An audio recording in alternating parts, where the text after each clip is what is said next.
Hi, everyone. This is your host, Tiffany Yu, and you're listening to the Tiffany and You podcast. Tiffany and You is a podcast about things that matter. More specifically, I'm chatting with friends who are using their voices and platforms to cultivate creativity, change, and compassion. Today, I have with me Stephanie Thoma. She's a life coach and author of the Amazon best-selling book, The Confident Introvert. Hi, Stephanie. Hi, Tiffany. Thanks for having me. We met because we were both living in San Francisco at the time. And I'm really not sure. We think it's through Dreamers and Doers. We think it's through our mutual friend, Caroline. Do you know? So I think it's a combination. In San Francisco, back when events were in full swing, it is hard to remember. I know that our friendship became more solidified through Dreamers and Doers, but I do think Caroline probably invited you to one of my potlucks, maybe a little bit earlier than that. And where are you joining me now? I am currently in Brooklyn, New York. So we're navigating multiple time zones. I did do this thing that was different for season 2. I asked people why they were interested in coming onto the podcast. So Stephanie wrote, as people are coping with the anxiety of prolonged uncertainty and redefining themselves personally and professionally, it's such a good time to discuss the merging of the professional and personal self and how to do so with grace. I'd love if we could just start our conversation there. Why is that topic interesting to you? So it essentially, I think this is in the back of everyone's mind, or maybe at the forefront, this new reality that is forming that certainly we could come back to some elements of the past. But I do think there is a fundamental shift, not just in the way that things are externally, but the way that we process ourselves and our relationships internally, and how our careers, if we did have that stark divide, this is how I show up at work, this is how I show up with my friends, it's all the same now. That gap that I never really believed existed is now even a finer line. I want to ask you about boundaries. There was a saying, it was like, our work and our home lives have now just integrated and it hasn't been as seamless. Can you talk more about that? And if you have any strategies or what you're seeing in terms of if people are able to create boundaries and what this dissonance is causing in people? Work-life integration. So this was a buzzword that was popular even before this shift that we're experiencing right now, instead of work-life balance. And it's never been more relevant than right now, because let's say that you have one dedicated space where you take your video calls, and now those video calls are for work and they're also for fun. So having that distinction and setting those boundaries within yourself can be the most important. And knowing, okay, let's say if I would have typically left the office at 6 p.m., then that's when I close my email and I keep a promise to myself that, okay, I'm not going to be checking email throughout the night. And it's more of a mental shift. And if we can help facilitate those mental shifts with external indicators, those can be really helpful. So what that looks like is maybe you sit in a different chair, or maybe if you have a standing desk, you sit, or just find something that signals to your brain in a physical way that, oh, things are different now. Maybe you make a certain beverage when the workday is done, and that signals a resolution or a sort of pause for work for a given amount of time. It's almost like attributing that shift to something that's already in your habits. So something that I was doing, which I actually haven't been that great about, was making sure that I changed out of my pajamas every day and that I didn't bring my laptop into my bedroom. And I've heard from a lot of friends that they use their morning cup of coffee in the morning to have a little bit of that shift. We talk a lot about authenticity. It's kind of become a buzzword, oftentimes associated with the word vulnerability. But what does being authentic mean to you?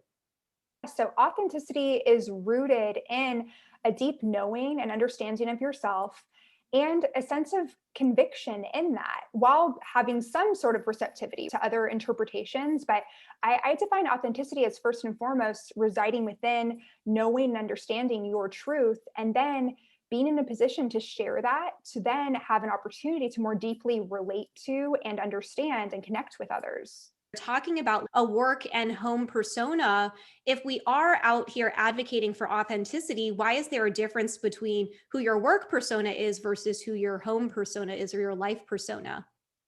Right. So that's not the case for everyone. So, for example, one of my clients currently is having this sort of push and pull between, so I have social media for work people, social media for my friends. And I think that it takes so much pressure off of you to decide, you know what, it's okay if there's a picture that's public that shows me going on a walk these days. It's part of what humanizes us. And for example, you can look at certain people's social media, and if you're able to see that, oh, look, they have a dog, there are certain boundaries that you can be mindful of, but also it enables us to have a greater level of depth of connection with other people when we're not seeing a two-dimensional side of them where there's so many walls and barriers around what can be shared. And that's another journey in itself, to decipher what should I keep private versus what should I share more publicly. Back on this topic of authenticity. So I've been active on Clubhouse. Part of the beauty of Clubhouse is it is your voice. That is who is showing up. I got asked a question yesterday around how can you really tap more into who that authentic self is? So I'd love to better understand what are some strategies that you've used to really tap into that authenticity. So oftentimes we have more answers than we realize, because I am immersed in the self-help world. I'm a participant, I'm a leader in it. And sometimes we can look externally for, oh gosh, if someone could just tell me who I am, if someone could just show me the way, when really what can be the most empowering and most true and helpful is using different modalities that help you tap into what your truth is. So I've been meditating nearly every day for about 9 years now. And to some people, they think, oh, that's a lot. How do you do that? It's like, don't worry. It's not like I'm meditating for 4 hours a day, even if it's 10 minutes a day. I have such a greater sense of clarity of my thoughts, my emotions. I feel more at ease and just connected with life when I have that practice in place. So meditation is certainly one way to sort of clear the mental fog that can accumulate, especially in times like this. And another way that I like to get connected, so I'm a certified hypnotherapist, and I'm a firm believer in the fact that our subconscious carries a lot of information that can manifest and show itself, present itself in some ways that don't make logical sense. So engaging in hypnotherapy and being open to getting to the root cause of certain behavioral patterns or certain ruminating thoughts, and really taking ownership of this experience that is your life, and doing that deeper work. What do you say to the people who are like, meditation doesn't work for me? Like, what's hypnotherapy? How do you manage those conversations? It's one of those situations where skepticism is healthy. If you blindly accept anything and everything, then that can lead to more problems. I will say having a level of openness, not necessarily a level of openness that's saying yes, yes, yes to everything without any experience or proof. But for example, when it came to meditation, there wasn't a whole lot for me to lose, in my opinion, when I first started meditating.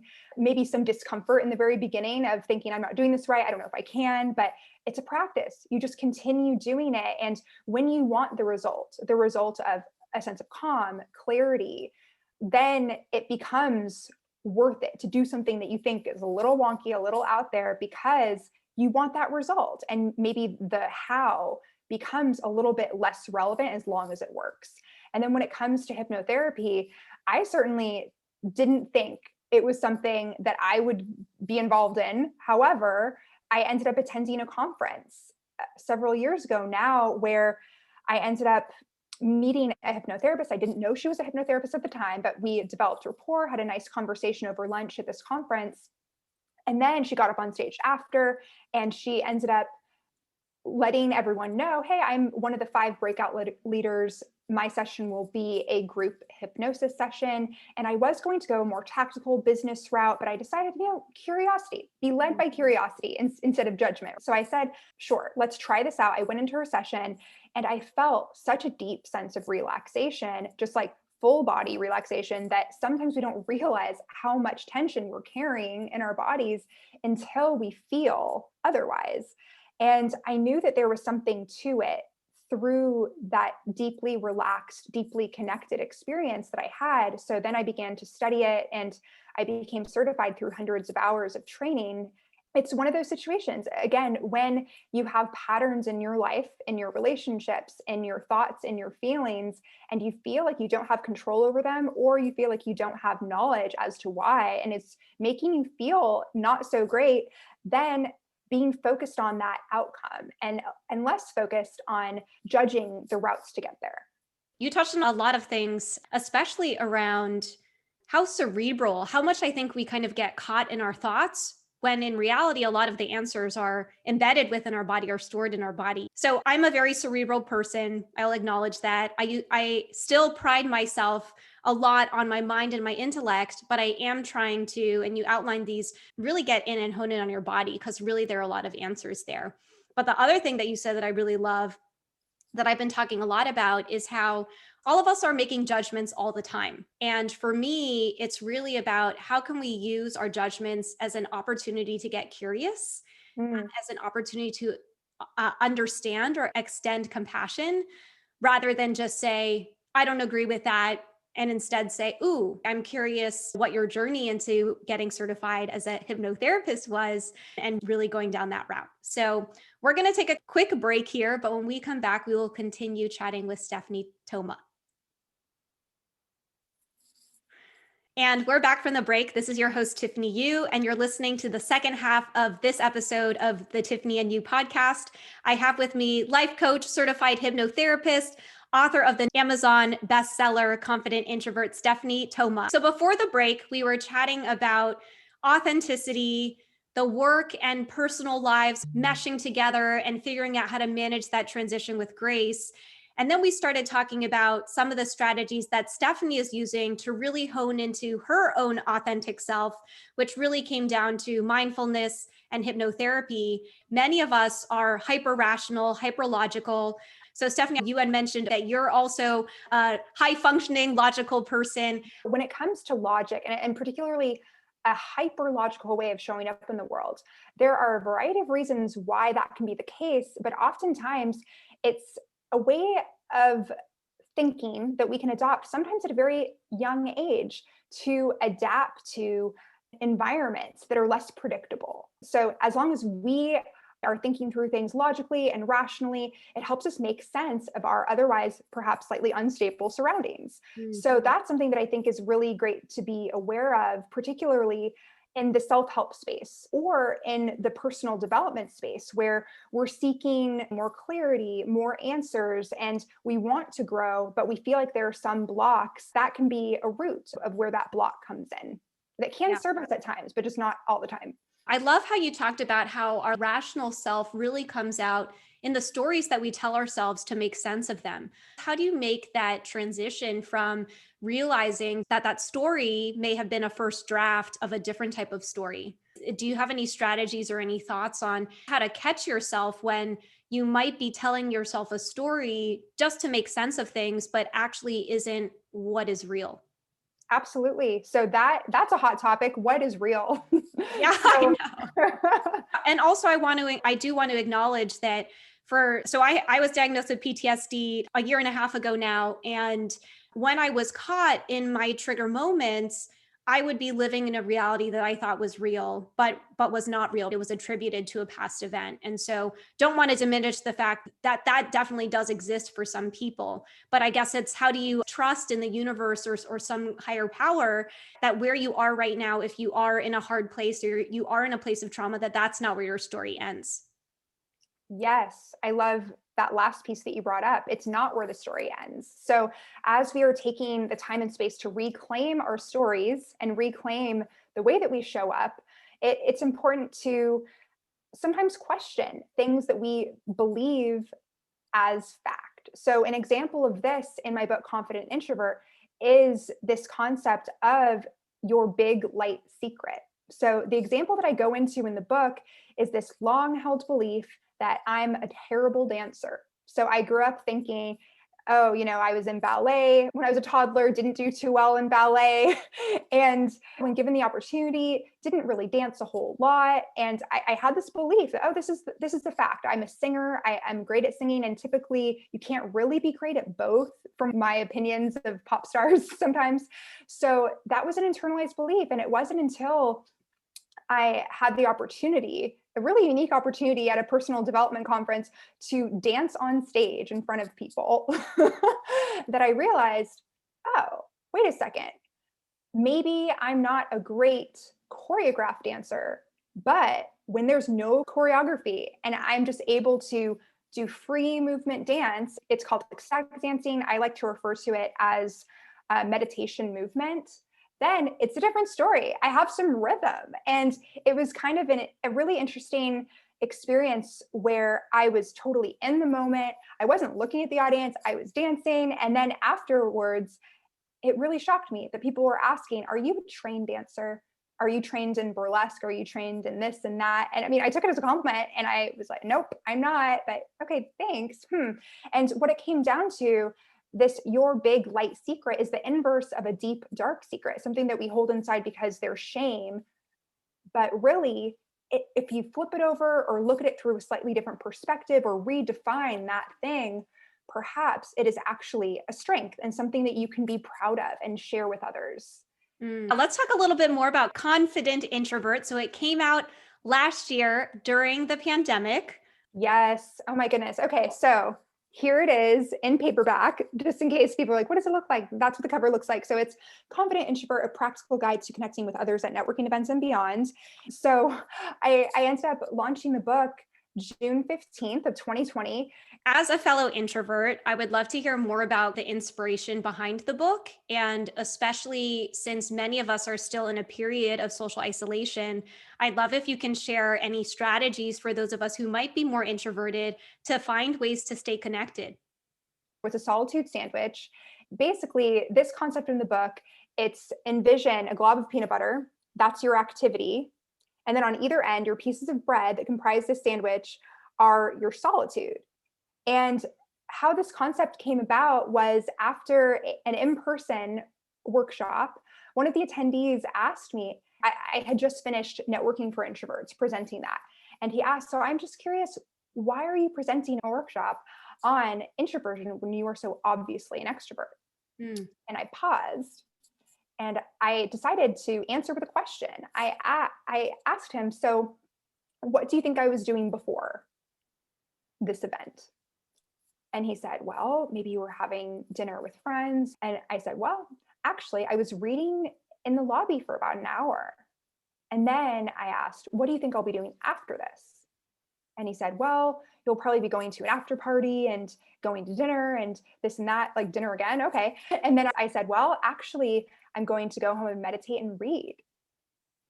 So essentially, that illustrates what becomes possible when we conserve our energy with a sandwich effect of solitude and with an activity that can sometimes take a lot of energy. It doesn't mean that we don't have energy available to us.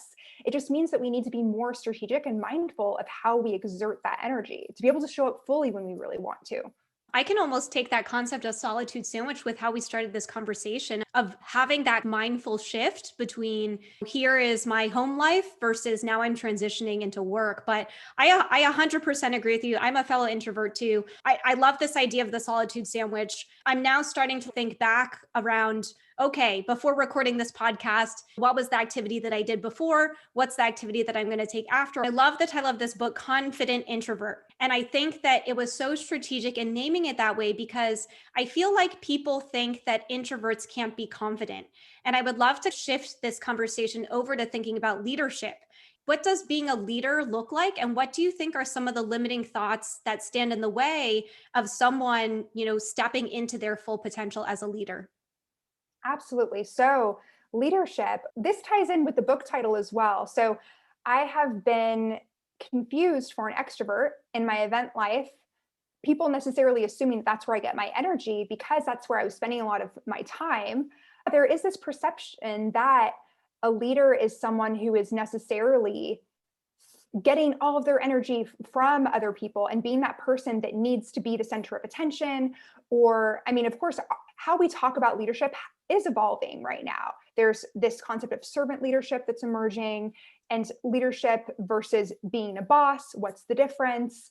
And when I think about being a leader, I think about, again, it does tie in with that self-knowing and self-inquiry piece, and identifying what you stand for and taking a stand for that in a way that empowers not just you, but other people. And this is not always something that will be given to you on a silver platter. It's not like someone will say, hey, you know what? I think you should lead this. Sometimes it happens, but I wouldn't count on it. So this being a leader is a decision. And it's not something that you necessarily fight for. It's not something that you prove to others. It's something that you embody because you've done that deeper work and you know, oh yeah, this is what I'm standing for in this life. I think we have this misconception that being a leader means we need to be the center of attention, but sometimes being a leader is listening and taking a step back. That's one of the lessons that I'm really learning in my own leadership is when it's time to pass the mic or hand over the microphone to someone else. You mentioned before we started recording that you are making a pivot. And so I wanted to hear more about how that process has been and what is inspiring the pivot. I view confident introvert and that whole concept and all the work associated with it as an extension and completely related to what I'm stepping into next. Confident introvert is more focused on doing that work and understanding who am I and where does my self-worth come from and how can I connect with others on this sort of general broad level. And the next chapter that I'm excited to invite your audience into, you into, is called Own It. So it's taking a lot of the concepts from confident introvert and elevating them. So let's say you've done that internal work, or at least you've begun that process, because it is a process that doesn't have a definitive end date. And let's say you understand, okay, I'm worthy, I'm connecting with other people, and I'm rising into leadership because of it. Then you have an opportunity to fully own that platform that's beginning to emerge. And in doing so, make space for other people to share their ideas and share their voices. So this next chapter, I will be launching a podcast a little bit later called Own It. Also, there will be a Facebook group, and the wait list is actually open right now. It's facebook.com/groups/Own It Club.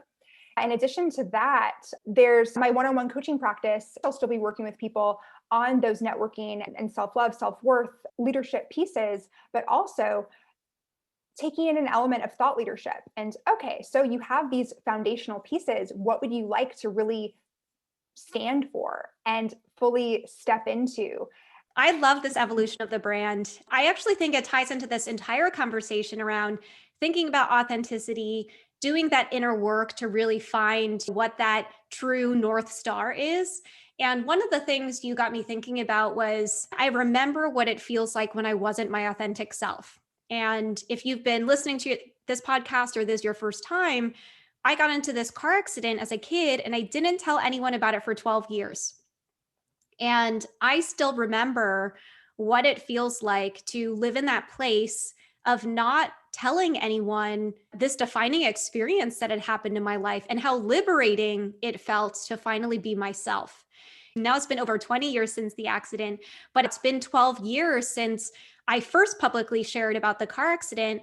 And I've just been thinking and watching my own journey of what it's looked like for me to step into myself and own that and own all parts of who I am. So I'm really excited for this transition for you. I always close these conversations with the same question, which is, what are you grateful for? Ooh, I love this question. This is something that we should be asking ourselves every day. So let's see, what am I grateful for? I am grateful for the opportunity to engage in work that feels truly meaningful and impactful, and just being able to go about each day knowing that I'm doing exactly what I'm meant to be doing, contributing exactly what I'm meant to be contributing. I'm really grateful for that. That's powerful. So all of that said, Stephanie, I know you mentioned you're launching the podcast, the Facebook group. If people want to connect with you and or connect with your work, where is the best place to do that? So I'm on social media. You can find me, just look up Stephanie Thoma on Clubhouse, Facebook, Instagram. And also, if you're interested in coaching, leadership, life coaching, fully understanding what you want to own and then going ahead and owning it, then go to stephaniethoma.com/coaching. And I also have a freebie that will opt you into my mailing list. So you'll always be up to date on cool events and articles and things like that. You can go to stephaniethoma.com/freebie to get your free subconscious meditation that's focused on activating your confidence. I feel like I'm going to sign up for that right now. Well, Stephanie, thank you so much for coming on the podcast. Yes, thank you, Tiffany.